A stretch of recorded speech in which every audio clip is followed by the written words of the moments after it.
Math solution by M Bisht में आपका स्वागत है।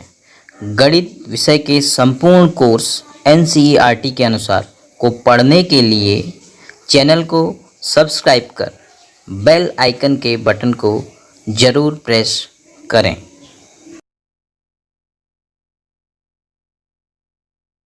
कक्षा 9 के विद्यार्थियों का आज की ऑनलाइन कक्षा में स्वागत है। प्यारे विद्यार्थियों, आज प्रश्नावली 10.2 के प्रश्न संख्या 1 और 2 की चर्चा कर रहे हैं। ध्यान से इस वीडियो को अंत तक देखिए। आप ये सीख पाएंगे कि एक वृत्त में बराबर जीवाएं केंद्र पर बराबर कोण अंतरित करती हैं और दो जीवाएं यदि वृत्त के केंद्र पर बराबर कोण अंतरित करती हैं तो आपस में बराबर होती हैं। तो पहला प्रश्न है, याद कीजिए कि दो वृत्त सर्वांगसम होते हैं यदि उनकी त्रिज्याएं बराबर हों। दो वृत्त कब सर्वांगसम होते हैं? अगर उनकी त्रिज्याएं बराबर होती हैं। सिद्ध कीजिए कि बराबर वृत्तों की बराबर जीवाएं, बराबर सर्वांगसम वृत्तों की बराबर वृत्त हो गए सर्वांगसम, बराबर जीवाएं उनके केंद्रों पर बराबर कोण अंतरित करती हैं।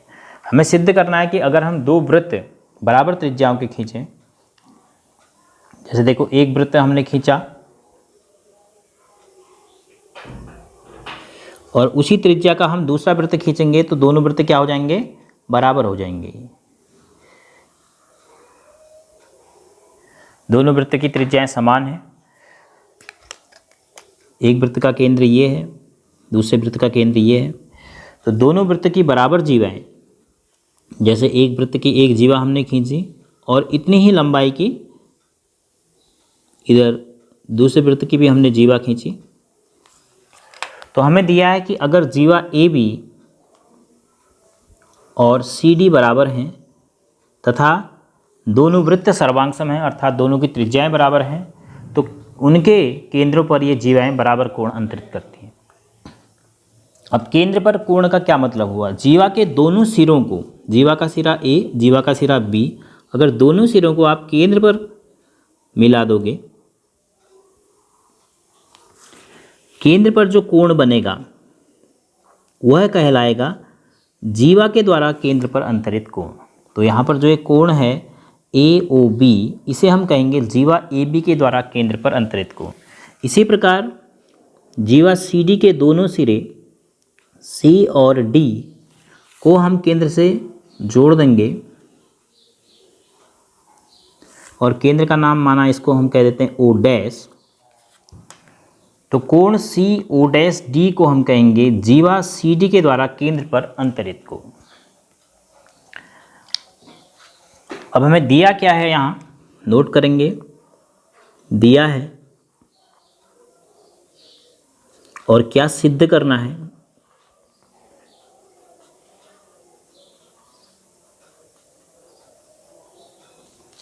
और उसके बाद उपपत्ति, क्योंकि बिना रचना के ये प्रश्न सॉल्व हो जाएगा आसानी से।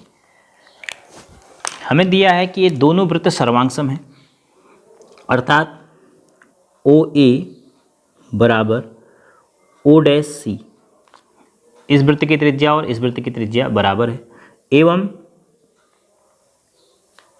ए बी दोनों जीवाएं भी बराबर हैं, बराबर सी डी। सिद्ध करना है हमें कोण ए ओ बी बराबर कोण सी ओ डैश डी। दोनों आकृतियां ए ओ बी और सी ओ डैश डी, देखिए दोनों त्रिभुज हैं और दोनों त्रिभुजों का हमें एक कोण बराबर सिद्ध करना है।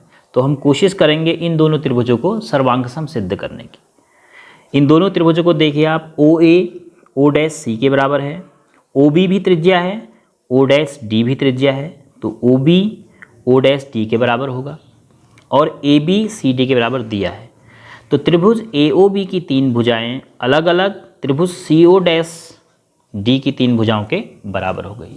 तो यदि एक त्रिभुज की तीन भुजाएं दूसरे त्रिभुज की तीन भुजाओं के बराबर हो जाती हैं तो फिर एस एस एस सर्वांग समता प्रतिबंध से आप कहते हैं कि एक त्रिभुज दूसरे त्रिभुज का सर्वांगसम हो गया। तो हमें लिखना पड़ेगा, जैसे हम सर्वांगसम त्रिभुजों में काम कर रहे थे, त्रिभुज ए ओ बी एवं त्रिभुज ए, दूसरा त्रिभुज ए नहीं है, सी ओ डैश डी में क्या सूचना आपके पास है? ए ओ सी ओ डैश के बराबर है। देखो ए ओ सी ओ डैश के बराबर है। उसके बाद बी ओ किसके बराबर है? डी ओ डैश के बराबर। ऐसा आपको दिया गया है। क्यों? क्योंकि दोनों वृत्त सर्वांग सम हैं, अर्थात दोनों की त्रिज्याएं बराबर हैं। उसके बाद ए बी बराबर सी डी, ऐसा भी कहा गया है। वृत्तों की बराबर जीवाएं, अर्थात जीवाएं बराबर हैं, ऐसा भी आपको दिया है। तो इसीलिए एस एस एस सर्वांग समता प्रतिबंध, एस एस एस सर्वांग समता से या सर्वांग समता प्रतिबंध से, कसौटी से, जो भी आप शब्द लिखना चाहें, सर्वांग समता नियम से,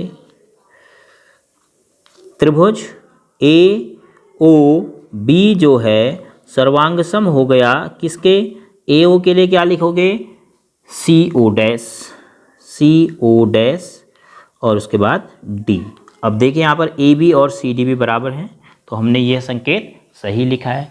तो क्या इस आधार पर आपको ओ पर बनने वाला कोण ओ डैश पर बनने वाले कोण के बराबर मिल रहा है? देखो सीपीसीटी से ए ओ बी 1 2 3 1 2 3 सी ओ डैश डी। तो ए ओ बी और सी ओ डैश डी दोनों संगत कोण हैं, इसलिए ये बराबर रहेंगे, क्योंकि सर्वांग सम त्रिभुजों के संगत भाग बराबर होते हैं। तो इसीलिए कोण ए ओ बी बराबर कोण सी ओ डैश डी किस आधार पर आप कह रहे हैं? Corresponding parts of congruent triangles are equal है।